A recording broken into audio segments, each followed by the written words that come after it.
ಹಸಿರು ಎಲೆಯ ಮೇಲೆ ಚಿಕ್ಕದಾದ ಲಾರ್ವಾ. ಒಂದು ಹಸಿರಾದ ಎಲೆಯ ಮೇಲೆ ಪುಟ್ಟ ಲಾರ್ವಾ ತನ್ನ ಜೀವನವನ್ನು ಪ್ರಾರಂಭಿಸುತ್ತದೆ.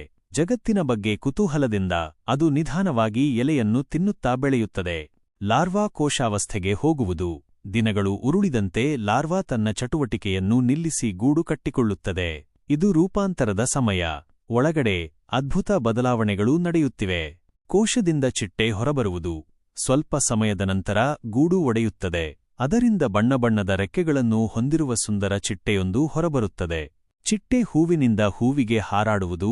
ಹೊಸದಾಗಿ ಪಡೆದ ರೆಕ್ಕೆಗಳ ಸಹಾಯದಿಂದ ಚಿಟ್ಟೆ ಹಾರಲು ಕಲಿಯುತ್ತದೆ.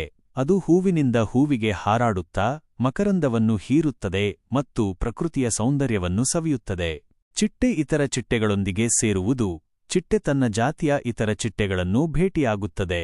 ಅವು ಒಟ್ಟಾಗಿ ಆಕಾಶದಲ್ಲಿ ನಲಿಯುತ್ತವೆ, ಬಣ್ಣಗಳ ಚಿತ್ತರವನ್ನು ಮೂಡಿಸುತ್ತವೆ.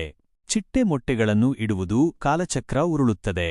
ಚಿಟ್ಟೆ ತನ್ನ ಸಂತತಿಯನ್ನು ಮುಂದುವರಿಸಲು ಎಲೆಯ ಮೇಲೆ ಮೊಟ್ಟೆಗಳನ್ನು ಇಡುತ್ತದೆ.